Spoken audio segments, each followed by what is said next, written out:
So today was the long-awaited multiplayer reveal for Call of Duty Ghosts, and I gotta say, I'm pretty surprised on what they pulled out. They've given it quite the overhaul, and I think it's going to be for the good, but it depends on how we decide to take it. The big one, obviously, is that you are no longer customizing a loadout. More or less, you are now customizing you, the soldier.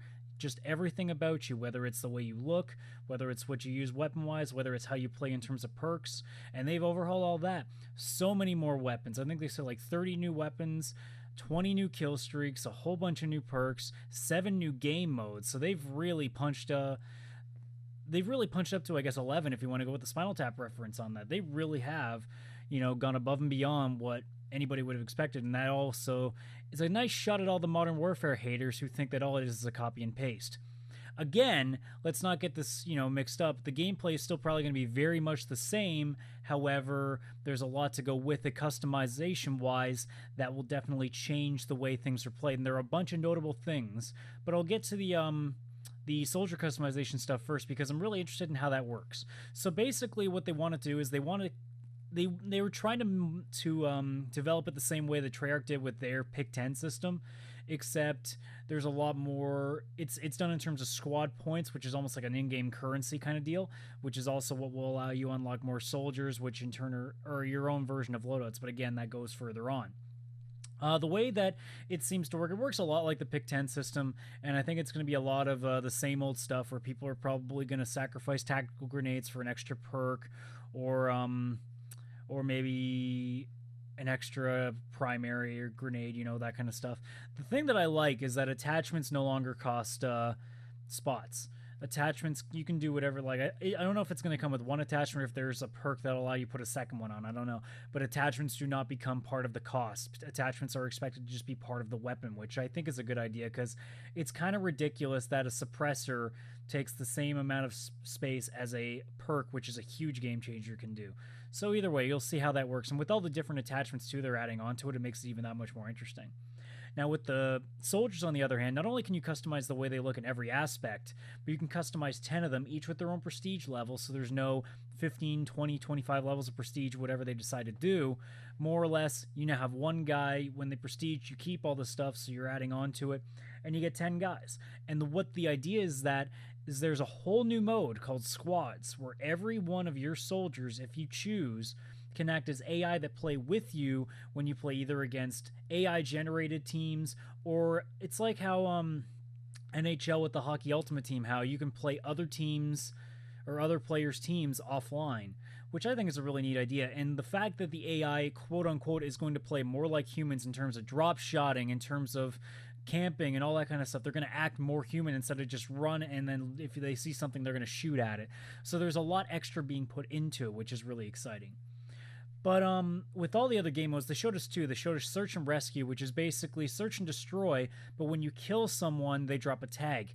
If you capture the tag of an enemy, they're completely eliminated, but if your enemy manages to grab one of their friends' tags, they revive them. So that actually is a really interesting idea that comes with Search, because a lot of the times there's always that one guy who tries to snipe from across the map. That won't matter anymore in Search. You're not going to be able to catch guys right at the beginning of the match and cut the numbers down early. You're going to have to get up and close if you want to get rid of guys quick. So it brings a whole new dynamic. Speaking of dynamics, though, the other mode they brought out was called, what was it called? Crankage or something like that? Or Cranked, which is a shot at the movie Crank, because you only have so much time to live. Basically, the way that mode works is it's team deathmatch, but if you kill somebody, you get, I think, perks along the road the more and more you kill. But once you get that first kill, you have 30 seconds to get another kill, or else you will just explode and die. That's it. Which is interesting because it means camping is not going to have so much of a... It's not going to work nearly as much, but it depends on the map. I mean, some guys will get away with it, but you'll be forced at some point to move if you're not running into any enemies, if you're camping in a corner trying to get that kill to stay alive, because if you don't, well, you're fucked. And I think there was another thing going around where if a briefcase shows up on the map and you pick that up, you can also do a certain objective they give you, like kill 2 guys crouched, and that will give you a care package, which could be anything. I think that's about what I want to go with that. Oh, the other thing that I noticed from what I saw is that the HUD it may seem like not very much, but the fact that it's taking up so less room now, especially with the scoreboard, how it's just really tiny. I'm gonna change so it looks. It's literally because it used to be like yay big on the screen. If we're looking in terms of how much room it takes, it's taking up yay room now. Like that's how thin it is. The bars are really thin. The numbers are really thin. It seems like they're trying to get the best experience possible instead of having all these things in the way of things. You know, scoreboards, whether it's the weapon dynamic, like the numbers were so big in Black Ops where it was like, okay, that's taking up a lot of space on the screen. It may not seem like much, but when you take the differences now between Black Ops 2 and Ghosts, the differences, it's just too much. It's exponential. Other than that, what else they managed to show us was a lot of mobile stuff, which worried me. It seems like they're really pushing a lot of mobile, tablet, and cell phone access to all the stuff, or smartphone, I should say, which for me means nothing because I'm not a tablet guy. I don't care for tablets and I don't care for smartphones, even though I have an Android. I don't use it to the full potential of what a smartphone can do because I don't feel it needs that.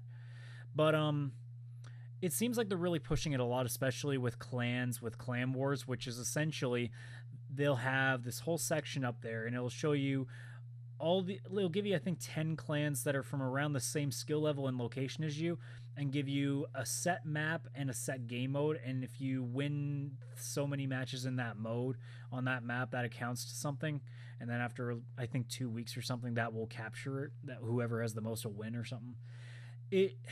It really doesn't mean too much to me personally. I'm sure there are some guys that will take full advantage of it, but that's definitely for the people who are going to spend a lot of time with that game. And for someone who's very casual like me, it doesn't really enhance anything because I'm not really that in depth that I'm going to use my smartphone to play. Like there's even the point where you can set your loadout for your next spawn in game, and I'm like, why would I, in the middle of a game where I'm trying to play and not die, all of a sudden go, I guess I should check my shit, I'm dead. It doesn't work that way. So I don't understand the idea of it. But if that's what they want to do, they want to do. The other thing I forgot to touch on was the dynamic maps, which again, I love the idea of. You know, they showed us something like a gas station that you can blow up and the actual top half of it will come down, and that could kill somebody just from just from falling on them, but it also just makes much more cover to go behind, or it impedes the flow of the map. Now it changes everything.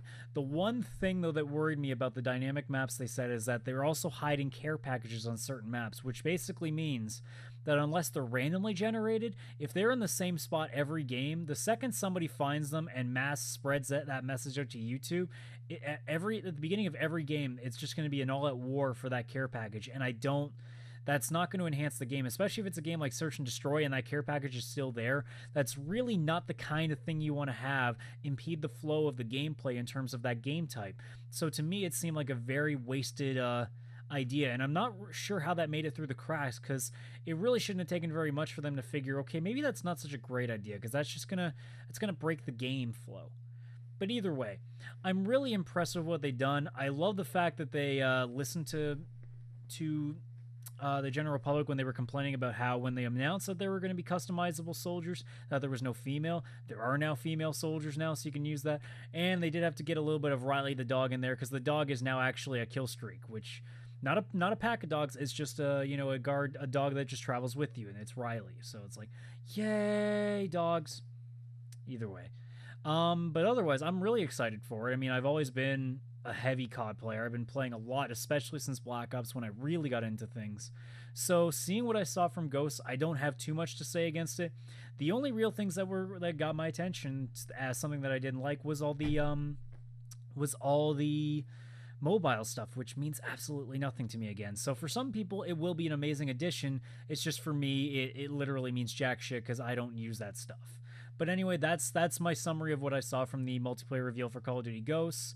They also announced their prestige editions, which are ridiculous as usual. It comes, I think, the big ticket item that's coming this year is this tactical camera that can do 1080p footage, and I'm like, no. It's not a Jeep, let's get that out of the way, but it's keeping in the terms of just ridiculous and unnecessary equipment. Some idiot's gonna buy that, go ahead, but nothing major. They didn't really announce anything in terms of whether there be demos or anything. I don't expect it to. They have a world tour going around so you can get free copies of the game, but I don't think any of them are coming near Canada, so it's like, ugh, whatever. I'm not going all the way to London for this shit. But anyway, that's my summary of everything. So thanks for watching, guys, and give me a quick subscribe if you like what you see. Check out all my other stuff too in terms of gameplay videos. I have been a little lazy on it, and I'm just waiting for Payday 2 to finish downloading, which is something that I definitely need to get some videos done on. So look forward to that. Thanks for watching.